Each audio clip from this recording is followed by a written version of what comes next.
guidance for a smooth transition.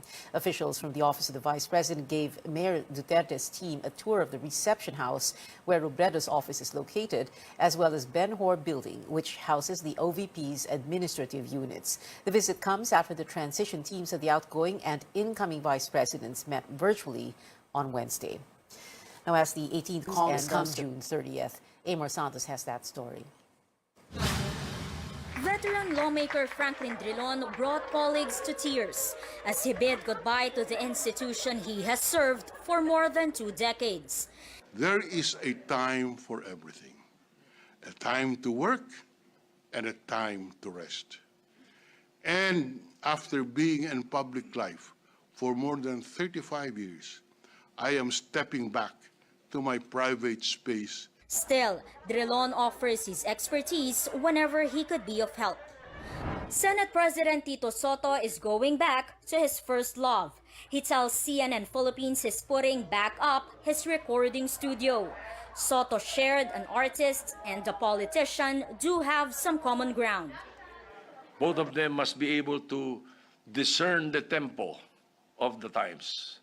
Both must know the pulse of the people.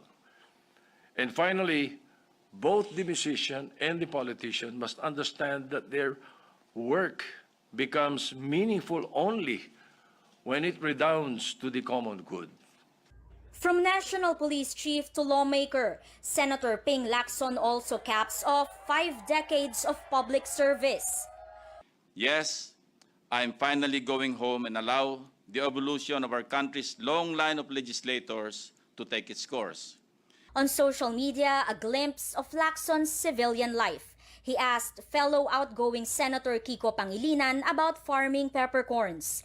After advocating for farmers' rights, Pangilinan now has more time for groundwork. Also, no rest for Senator Richard Gordon, who will continue to lead the Philippine Red Cross, and Senator Manny Pacquiao, who says with or without a government post, he will not stop helping the poor. It's see you again for Senator Ralph Recto, who will return to Congress as Batangas representative. See you all in BICAM. Meanwhile, there appears to be light at the end of the tunnel for detained Senator Laila de Lima. As former accusers changed their tune, calls for her release grew louder. Mr. President-elect, free Laila. Praises poured in for the graduating senators. Colleagues say the Senate will never be the same, but the legislative work must go on. Amor Santos, CNN Philippines. Senator-elect J.V. Ejercito is seeking a dialogue with President Rodrigo Duterte to suspend the premium hike of state insurer PhilHealth. Ejercito says PhilHealth should hold off raising the contribution rate from 3 to 4% amid the pandemic. The premium hike took effect on June 1st as required by the Universal Healthcare Law, which Ejercito authored in 2019. You must remember that when the law was being crafted and drafted, it was normal times, no? It was pre-pandemic. I had the chance already last week to talk to BBM, and with personally we discussed about the Universal Healthcare Law on how it can move forward. The president previously ordered to postpone the increase for a year and a half to help Filipinos cope with the pandemic. Now, a possible increase in jeepney fares is not yet off the table. Authorities are set to hear the petition for a 15 peso minimum fare this month. George Quiles has that and other transport-related stories. Jeepney driver Eduardo Seraste says he works 16 hours per day to bring home at least 500 pesos. With the increasing fuel prices, Seraste says it's really hard to get by. Kulang na kulang talagang kita namin. Lalo kung masira ang panjeep, wala na. The Land Transportation Franchising and Regulatory Board is yet to act on pending request to increase the minimum jeepney fare from 9 to 15 pesos. But Seraste points out, fare hike is not the solution. Kasi kung tataas naman, pamasahe natin, wala naman sasakay, kaunti ang sasakay. Ang dapat, kung taasan kami, ang pamasahe, taasan dapat ang sweldo ng mga tao. LTFRB Chairman Martin Delgra says the government is continuing to find ways to help both the public transport sector and the commuters with the surging oil prices. Naglagay po tayo ng mga programa kung saan ang gobyerno mismo nagbibigay ng pondo na kung may pagtaas ng presyo sa krudo, hindi kaagad-agad ang kasagutan doon, itataas yung pamasahe. The libreng sakay on the EDSA busway and other routes all over the country will continue until the end of the year or until they use up the 7 billion peso budget allotted for it. The LTFRB also continues the distribution of 6,500 peso fuel subsidy to PUV drivers. The agency reports over 160,000 drivers have already received the cash aid, hoping to reach 260,000 next week. But tricycle drivers need to wait a little longer because the Interior Department has yet to submit the list of possible beneficiaries. CNN Philippines tried to ask the DILG's explanation, but they have yet to respond to our queries. We will upload it in our website for everybody to know kung sino yung nakatanggap. We have press land bank na yung mga pending na mga submissions namin, no, would already be resolved para ma-credit na rin yung mga yung amounts sa fuel subsidy. Meanwhile, ride-sharing app Grab will give free shuttle service to commuters from the airport to any point in Metro Manila. It says just go to the Grab booth at the Ninoy Aquino International Airport, Terminals 2 and 3. That's from June 15 to 30 from 8 to 11 p.m. George Cahiles, CNN Philippines.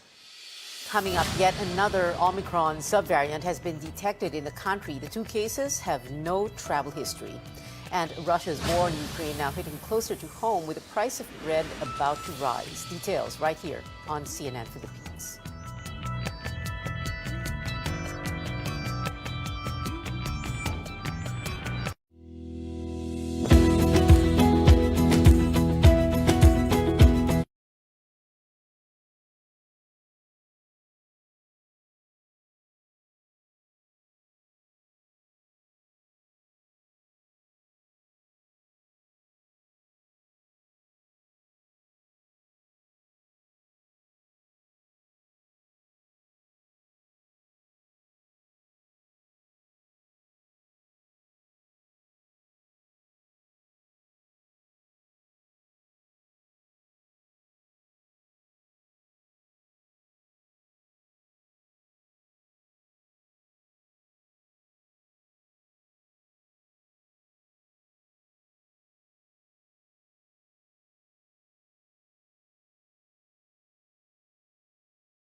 CNN Philippines, the country reports its first two cases of another highly transmissible Omicron subvariant, BA.5. Both patients are from Central Luzon and from the same household. They first exhibited symptoms on May 15th and have since recovered. One of their two household members have also contracted COVID-19. Both are in isolation. Unknown ang naging exposure ng mga ito dahil maliban sa pagpunta sa election precincts at opisina nila dito sa National Capital Region, wala pong travel history ang dalawang individual. Matapos makaramdam ng pag-ubo at sipon, agarang nag-isolate ang mga individual. With the rising subvariant cases, the health department says it is not yet time to lift the public health emergency or allow optional wearing of face masks outdoors. Presidential advisor for entrepreneurship Joey Concepcion made the suggestions after the country was placed on the lowest travel risk status. The DOH points out the continuing challenges in vaccination and how lifting the emergency could affect the overall pandemic response. Lifting of the state of calamity is being discussed. So marami tayong kailangan i-prepare before we can readily do this. Sa ngayon po, because of the influx of these new subvariants, because of the challenge for our government to have this increased uptake for boosters. Mababa ang uptake ng boosters, ibig sabihin nito, ang immunity ng populasyon ay medyo bumababa. Magkakaproblema rin tayo if bigla natin tanggalin yan kasi mababawasan na yung vaccine supply natin. Hindi pa nga fully approved itong mga vaccines na to. It may really mess up our plans if hindi po natin ma-anticipate yung mga problems before just removing all these restrictions pa. The DOH also stressed the importance of wearing masks amid eased restrictions. Now, in the United States, younger children may start rolling up their sleeves for COVID-19 shots later this month. Officials say the rollout for those 6 months to 5 years old could begin as early as June 21st. Vaccine advisors still have to review data on Pfizer and Moderna doses. Both manufacturers have applied for emergency use authorization for the age group. Over to the United Kingdom, the Duke of York, Prince Andrew, has tested positive for COVID-19. A royal source says he will have to skip the Jubilee weekend celebrations. Andrew has not seen his mother, Queen Elizabeth II, since testing positive on Thursday. He was expected to join his family on Friday for a Thanksgiving service for the Queen, who has celebrated 70 years on the throne. The 96-year-old Queen pulled out from the service after experiencing discomfort on the first day of festivities. Today marks exactly 100 days since Russia began its deadly invasion of Ukraine. Over 7,000 casualties have been reported, but still no signs of stopping from Moscow. CNN's John Lawrence reports Ukrainians are seeking comfort from the U.S. and NATO. Ukrainian President Volodymyr Zelensky, in an address Thursday, thanked the U.S. for sending high-mobility artillery rocket systems to his country, saying they will, quote, help save the lives of our people and protect our land. President Biden's goal, the whole U.S. government's goal, Congress's goal is to support Ukraine and help Ukraine ultimately prevail. In addition to weaponry, the Biden administration also announced another round of sanctions against government officials and others close to Russian President Vladimir Putin. The cumulative toll of every measure we have put in place has been extraordinarily biting on the Russian economy. The White House released a statement saying these sanctions are designed to, quote, enhance enforcement and increase pressure on Putin and his enablers. Our goal in all of this is to do everything we can to bring this war to an end, to diminish the violence and to put an end to a conflict that was needless to begin with. Since the start of the war, President Biden has been talking with other world leaders to develop a coordinated response. The United States is leading the efforts to provide support to Ukraine. And NATO allies and the United States are providing an unprecedented level of military support. This is making a difference on the battlefield every day. I'm John Lawrence reporting. Ukraine says a decision may come out soon about its request to join the European Union. Back here at home, consumers are feeling the pinch of the crisis in Eastern Europe, with prices of bread and canned food seen to rise in the country. Melissa Lopez brings us the meat of this story. Before, it was French fries facing short supply. Now even bread products are under threat with the rising cost of ingredients. Authorities say supply of raw materials like flour, sugar, and vegetable oil is low and comes with a price because the conflict between Russia and Ukraine disrupts global trade. The Agriculture Department says 16 countries have stopped selling goods to Manila for their own consumption. Bakeries feel the pinch. Sakit sa ulo yan kasi kahit gusto namin itaas ang presyo ng pandesal at tinapay, hindi pwede. Imbes sa 10 bilhin ng pamilya, bakit 5 na lang bibili ng isang pamilya na tinapay, kawawa naman. Pareho din, babaksak din ang benta namin. Kinain na ni pandemya ang kaunting naipon namin. Pagkatapos ngayon, kung hindi kami mauunawaan sa pagpapalit ng price tag ng aming mga produktong binebenta, mahirap-hirap ito sa industriya ng aming pagtitinapay. Trade Secretary Mon Lopez says the country has flour good for 3 months, but prices are rising. A popular cafe has already announced it will not sell its popular Mary Grace Ensaymada by the bulk, while this community burger chain says it's running low on beef patties. So far, DTI counts 3 food companies, including canned meat producers, that have applied for a price hike to cover the high cost. Lopez says it may be approved in a month. As for bread loaves, grocery shelves remain full.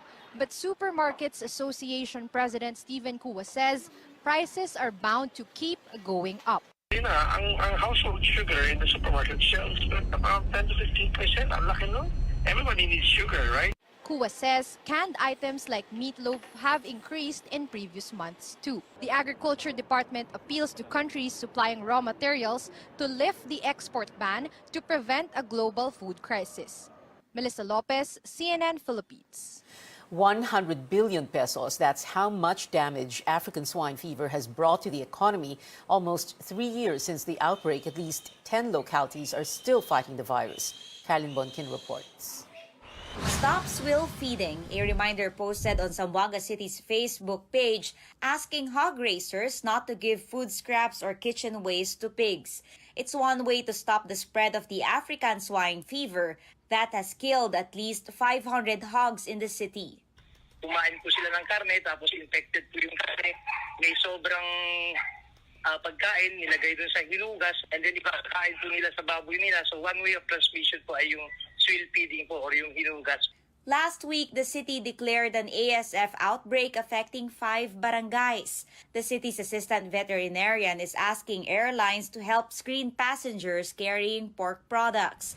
Just last week, officials disposed of 39 kilos of pork products that did not have shipping permits. Nagtataka po kami bakit dun sa point of origin nakakalusot itong mga pork products. As of May 25, 31 barangays in 10 cities and municipalities have active ASF cases. An agriculture official says many new cases are in backyard farms. Some farmers may not be aware their pigs are infected. First time na nagkaroon ng off-feeding yung hayop, hindi naman sila nagre-report. Among the signs of ASF on hogs are high fever, decreased appetite, weakness, red blotchy skin or skin lesions, diarrhea, vomiting, coughing, and difficulty in breathing. Rapid test kits are available in municipalities or cities with active cases. Most regions also have RT-PCR testing. Filipino scientists are working on local-made RT-PCR test kits with DOST. Among them is US-based virologist Homer Pantua. His team also made a working prototype of a mobile laboratory for ASF testing and other animal diseases. We really have to make our own so we can be self-reliant and self-sufficient. Currently, a Thailand-made ASF vaccine is being tried in the Philippines. Carolyn Bonkin, CNN Philippines. In other news, teachers who served in this year's elections have repeatedly called on the government to exempt their honoraria and allowances from income tax. Now the bill pushing for the tax exemption is up for President Duterte's signature after the House of Representatives adopted the Senate version. Stanley Gaheta spoke to some teachers on whether they are still willing to serve in future elections.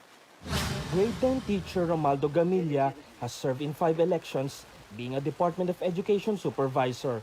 And he has enjoyed full honorarium each time. Itong BIR ay biglang nagpataw ng 20% tax na base sa kasaysayan at karanasan, wala namang tax ang election honoraria. Mabigat ang 20% kasi sa dami ng naging trabaho ng BEI at ng mga DESO na sumobra kami sa 24 hours. Meanwhile, grade 3 teacher Remedios Perez chose not to serve in the recent election, saying she prioritized her safety amid the pandemic. 5% before tolerable ba? Maaari, sir, kasi hindi namin masyado yung napansin. Pero yung pagdating ng 20% na tax ngayon, iba, kasi malaki talaga ang nabawas. The Finance Department earlier said the proposed tax exemption runs contrary to the principles of train law to make the taxation system more useful and efficient. We believe ito ay napadala na sa Malacanang for signature. Malaking aluan po ito no sa ating mga guro at mga poll workers na nagsilbi noong nakaraang halalan. Malaking tutulong ito sa mga guro dahil sa mga tinatanggap nilang honoraria at saka mga allowances ay magkakaroon sila ng mas buo na matatanggap. Some teachers now say they have reservations about serving in future elections. They are also urging outgoing President Rodrigo Duterte to increase the salary of teachers before he leaves office. Makakabawi siya sa guro na pinangakuan niya ng mataas na sweldo nung unang buwan pa niya ng pag-upo. Pero hindi naman niya kami tinaasan. Dumaan lang sa salary grade, salary standardization law. But the Education Department says there are substitutes should teachers decline to serve in the next election. So, kung wala naman pong guro ng po-volunteer, marami po tayong pwede pang humalilis ayon sa batas. Pwede po ang mga private school teachers, pwede po ang mga government employees. Stanley Gaete, CNN Philippines. Straight ahead, King James proves yet again that he's not just a king on the hard court. Plus, some of OPM's hottest artists are coming together on one stage. Stay tuned to Newsnight, where we go above and beyond the headlines.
Welcome back to Newsnight. Basketball superstar LeBron James adds another milestone to his list of accomplishments. He is reportedly the first current NBA player to become a billionaire. Forbes reports the 37-year-old Los Angeles Laker now has a net worth of $1 billion and is the league's highest-paid active player.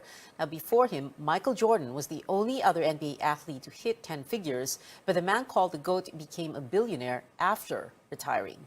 And in the NBA Finals, the Boston Celtics took Game 1, crushing the Golden State Warriors 120-108. The Celtics were trailing at the end of the third quarter, 92-80, but they turned the tables with a 17-0 burst. Find out if Boston can keep their lead with Game 2 on Monday, 8 a.m. Philippine time. Now, despite the loss, some Warriors came home with wins of their own. Steph Curry broke the NBA Finals record for most threes in a quarter, shooting 6 in the first. And Klay Thompson surpassed LeBron James in trays made during the playoffs with 433. Thompson is now second in the list, next to Curry. Here at home, some of your OPM favorites are going back to live music and sharing one stage. Rico Blanco, Eb Dancel, and other artists under Balcony Entertainment are performing at the Music Museum in San Juan City on June 11th. Record label CEO Blanco spoke to CNN Philippines New Day about what will set this apart from your regular concert. It's not your usual 1 hour, 2 hour concert. We actually want all the artists to really share their music because their fans have been waiting for this for such a long time. We'll start at 7 p.m., we'll end around midnight. So it's 5 hours of music. It's not, those concerts where one artist gets to play 1 or 2 songs. Tickets are on sale with prices starting at 800 up to 3,500 pesos. Now, 2 days from now, 1 out of 36 stunning Filipinas will be chosen to wear the Miss World Philippines crown. The coronation is on June 5 at the Mall of Asia Arena in Pasay City. Titles for Miss Supranational Philippines, Miss Eco Philippines, and Reina Hispano-Americana Filipinas are also up for grabs. Watch that here on CNN Philippines, airing at 9 p.m. this Sunday. And that is it for now. Join me again on News.ph at 7 p.m. I'm Pia Honteveros for Newsnight, where we go above and beyond the headlines.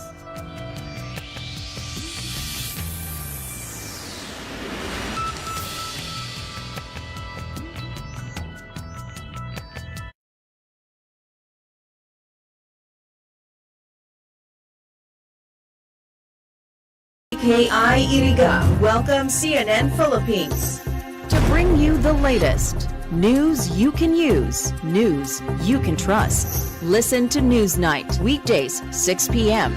We now go above and beyond the headlines, followed by Med Talk, Health Talk. We'll talk about how to keep ourselves healthy during the pandemic. Politics as usual. In this country, not everything really goes according to plan, and politics is as usual. Up close and more. Catch CNN Philippines Hour on DZKI-IRIGA. Weekdays, 6 to 7 p.m.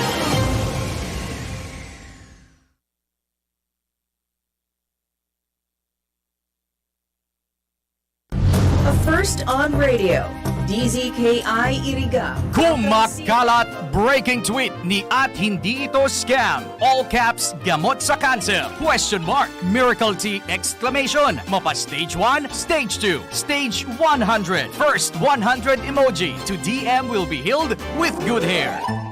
Huwag paloko, mag-fact check muna. Ang totoong balita, tunog tama, dapat tama. Isang paalaala mula sa KBP at ng istasyong ito. Click number 2. Order now. Arrow down. Arrow down.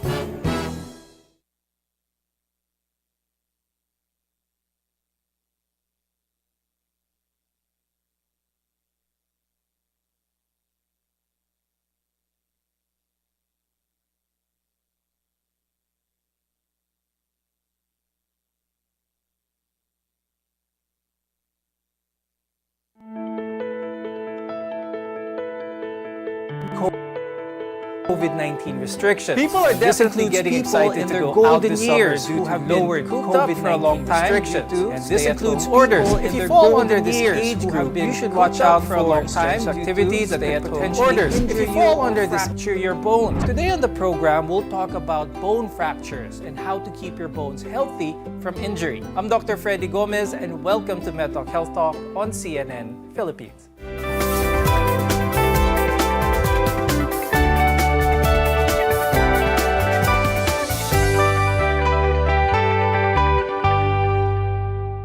Our guests are here today to talk about preventing falls and related fractures. With us is Dr. Carmelo Braganza. He's an orthopedic surgeon at the De Los Santos Medical Center and St. Luke's Global City. Also with us is Dr. Krisha May Borromeo. She's a geriatrician from the Philippine College of Geriatric Medicine. Let's take a look at how important the skeleton or the skeletal system is to the body's central framework. Dr. Bragi, I'll start with you. How does this bones of ours, this skeleton of ours, give the body that ability to stand, to move, to be able to be mobile? The skeletal system is the framework of the body.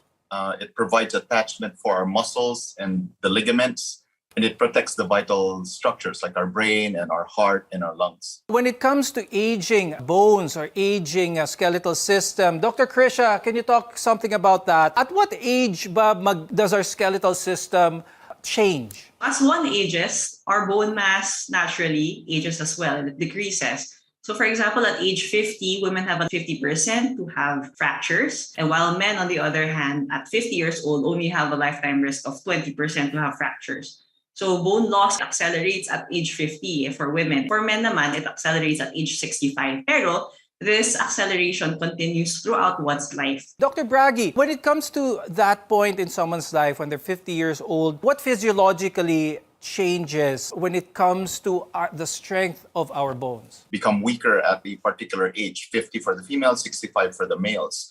But there are ways by which you can actually prevent the progression of this disease called osteoporosis, having brittle bones or a less dense bone. So things that can contribute to it are your estrogen deficiency for those who are menopausal. That's why it's more common in the females. Poor calcium intake and an inactive lifestyle. Dr. Krisha, when it comes to that certain age, 50 years old and beyond, does that mean na kailangan mag-slow down ng isang tao if they were previously active? Not necessarily, Freddy, So, ang ibig sabihin lang naman ng when you're exercising at a certain age, let's say at 50, 60, 70s even, or 80s, I've seen some people who are walking around the malls at 90-year-old only with a cane, So, those things or those activities are still very doable for as long as you are more prone to the trauma of aging and for simple falls because of osteoporosis. A simple fall may lead to a fracture if your bones are exceptionally brittle at that point. You just need to be more careful. So really, you do have to talk to your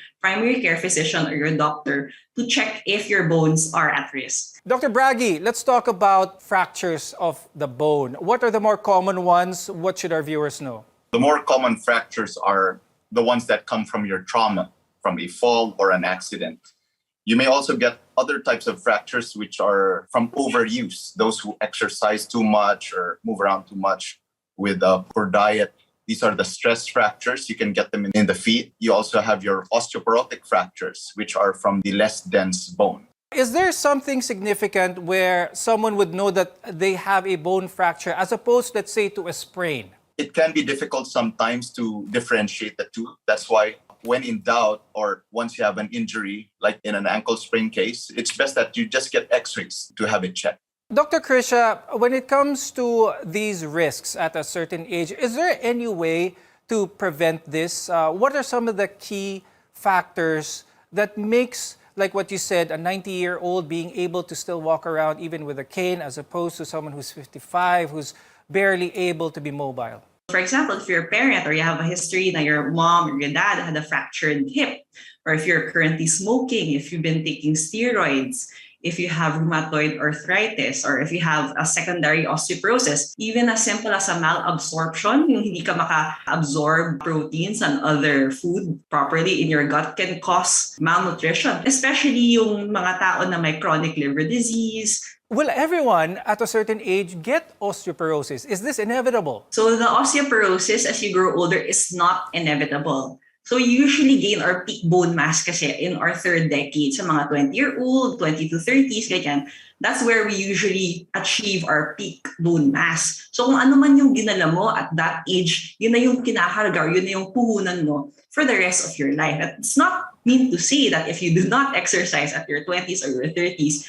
you are doomed to have osteoporosis. There are multiple factors that contribute to having weak or brittle bones. Very simple signs lang to know that maybe you might have had a fracture before is if, for example, people might shrink maybe a couple centimeters or an inch from their usual height, maybe kasi may compression fracture na yung vertebra, yung spine nila. That might be a subtle clue or indication for you to seek professional help. a common question is this a lifetime condition? If I was diagnosed with osteoporosis, is that pretty much it for the rest of my life? Can this be treated? Can this be reversed? Prevention is always important. So reaching that peak bone mass by your third decade of life is very important.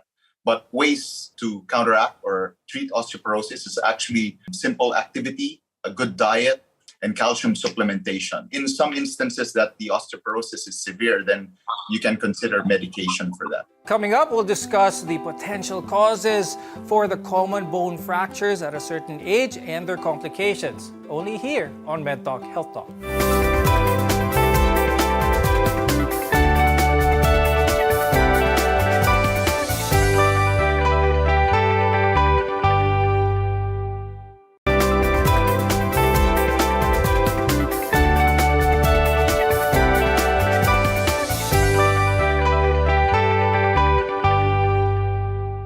I'm Dr. Freddy Gomez, and welcome back to MedTalk Health Talk, where caring is our calling.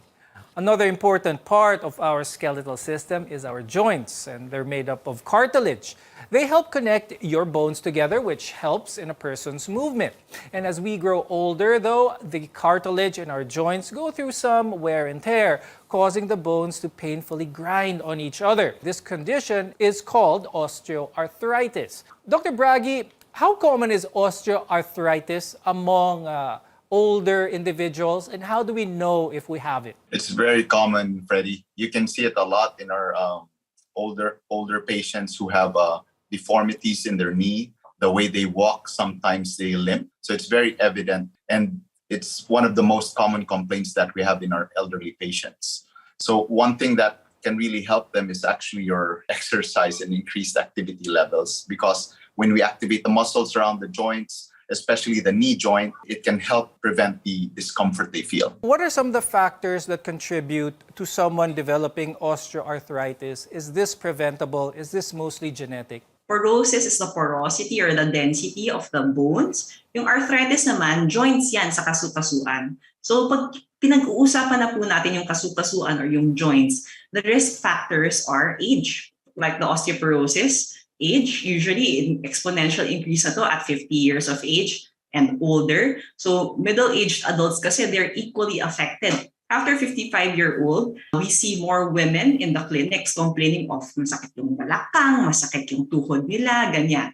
Aside from age, obesity, yung pagkataba ng isang tao, yung pagkalaki ng isang tao, talagang nakakadagdag ng strain. Aside from the pro-inflammatory markers ng obesity by itself can add to the problem of osteoarthritis. Genetic susceptibility is also one reason. Parang people are looking into genetic susceptibility, that if your parents had osteoarthritis, are you prone to as well? So may genes po yan. It can be an inherited thing.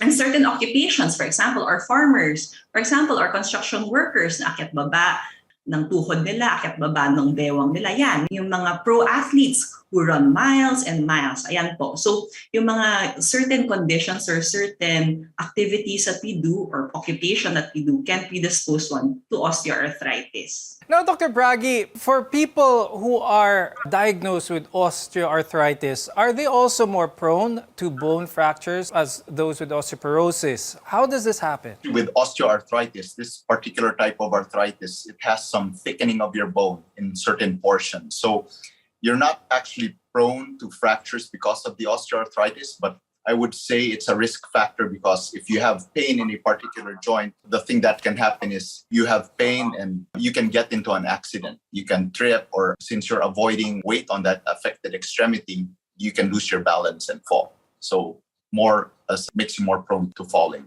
At a certain age, with average activity level, not doing anything risky, what is the most common injuries in terms of fractures do we see in the older population? So hip fractures, they're the ones who usually land in our ERs. Sila po yung nadadala sa ER kasi nadala si Lola, nag-slide po siya sa CR. Hip fractures account for a lot of the ER consults in the elderly. Sometimes kasi yung mga compression fractures ng vertebra, konting nag-shrink po lang kayo or medyo kumuba. Medyo silent compression fracture na po yun. Pero hip fractures, it's undoubtedly kasi hindi ka makalakad eh. Usually hip fractures, some people do have compression fractures of the spine, especially yung older people. Sometimes for fragility fractures or fractures na normally hindi mo dapat aasahan na magka-fracture, nahulog lang siya from a standing height, from a sitting height, from a lying down position. Tapos, bakit na-fracture na? Sabihin, clue yun, may osteoporosis ka na, bakit dapat hindi ka magkakabali ng buto na balian ka? So yung mga ganun po, fragility fractures are very, very important kasi that's a sign na may severe osteoporosis na po kayo. Dr. Bragi, let's talk about that. Kapag na-fracture ang hip, what is the treatment option based on this? It's a misnomer that you say it's a hip fracture, right? But it's actually that proximal end of the thigh bone which is broken. So the treatment will actually depend on the area of the fracture, if the patient will need a hip replacement, which we mostly do, or if it's amenable to a repair or fixing the fracture with plate and screws or a nail. So those are the treatment options for it. Now, if it's not too displaced, because that is possible to get a fracture in the hip that's not displaced, and sometimes maybe we don't even have to proceed with surgery.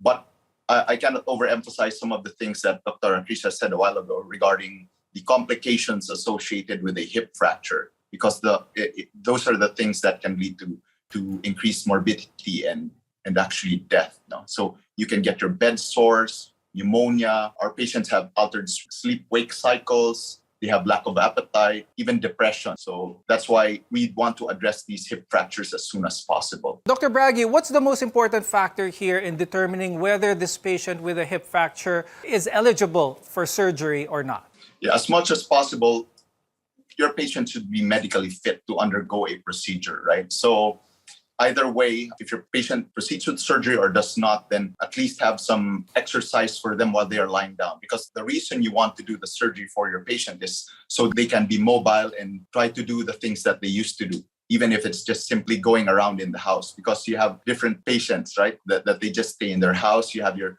community ambulators. You even have patients who do marathons and run. So what we want to do with the surgery is actually bring them back to their pre-morbid level. We'll discuss how to prevent injuries to your bones and how to keep them strong and healthy after a short break.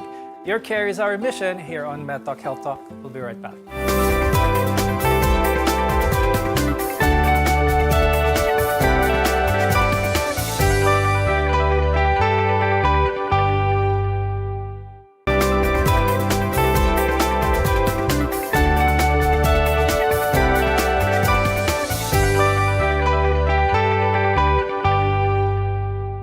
I'm Dr. Freddy Gomez, and this is MedTalk Health Talk, your partner in healthcare. Now, let's discuss how to avoid bone injuries, especially those caused by falls. At what point should an older person consider using a cane to avoid falling? I'll ask this to Dr. Bragi. You should consider using these walking assistive devices if they do have severe pain in their hip or their knee or even in their spine. These can all help. As long as your patient is having discomfort, then it is recommended that they use these walking assistive devices. Is it practical if you have someone in the house who is a geriatric age, senior age, to retrofit the house to be more accommodating to their needs and maybe to help prevent fractures? So you have to look around and see ano bang pwedeng environmental factors, changes that we can do to prevent falls. So number one, we can see kung meron pong mga nakakalat, carpets.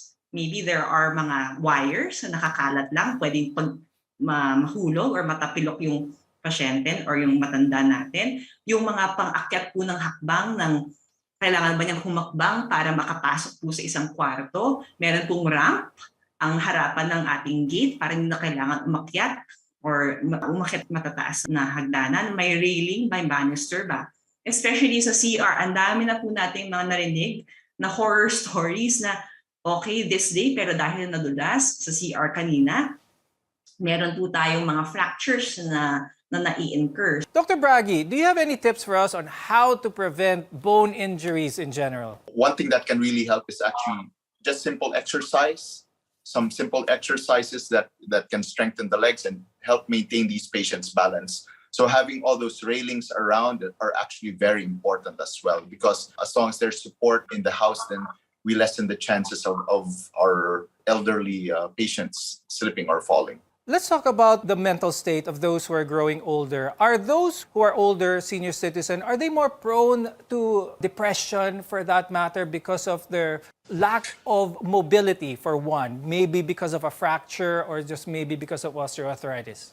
It really affects someone. Na-isolate ka nga lang, we've heard so many healthcare workers na na-isolate nga sila sa bahay for 2 weeks because of COVID. Diba, minsan may depression, meron na po tayong mga ill feelings na kailangan po tayong makausap ng isang counselor. So in the same way that someone with a fracture that immobilizes them can really affect their mental health. Aside from the fact na if you're under chronic pain, sabihin natin the moment that you wake up, you're in pain, till the time that you're sleeping, you're in pain, sinong hindi malulungkot doon? So yung mga ganyan pong factors, yung pain, social support, mobility, rehab, early referral to a therapist or to rehab medicine para we can give them hope, or at least, the very least, we can modify their surroundings to make them more mobile and more independent. That's really the best. Dr. Bragi, are there lifestyle changes with a person who is in their 20s and even 30s, as early as that? What can they do at that age to improve the state of their skeletal system when they become older? We want to ensure that we do have good nutrition, eating a well-balanced diet, getting adequate sunlight exposure for our proper bone metabolism. And in that same manner, you get adequate recovery and rest. Don't stay up too late, don't smoke. Those are the things that can actually affect our bone metabolism in the long run. Dr. Krisha, do you have any advice for our viewers, especially when it comes to aging? So age, really, it doesn't really mean na once you hit a certain age, dahil senior citizen ka na, dahil may mga apo ka na, may grand apo ka na nga, doesn't mean that you have to stop moving. That doesn't mean that you have to stop exercising or eating well. No, you live your life. Who don't make age an excuse. Maximize the best days and years of the sunset years of their life, no? So don't look at yourself na, okay, ganito na ako, hanggang ganito na ako forever. Really, the sky's the limit for you, no matter at what age you are. And Dr. Bragi, any advice for the viewers? My advice is just keep as active as possible, no matter what age. You can modify activity. You don't have to be running outside. You can use a treadmill. If you used to run and your knees hurt, then you can ride a bicycle. So there's always some level of activity that can be done. Thank you very much, orthopedic surgeon Dr. Carmelo Braganza and geriatrician Dr. Krisha May Borromeo, for being with us today and sharing your very insightful insights as well as your expertise on the topic. I'm Dr. Freddy Gomez, and thank you for watching Med Talk Health Talk. We'll see you again next time.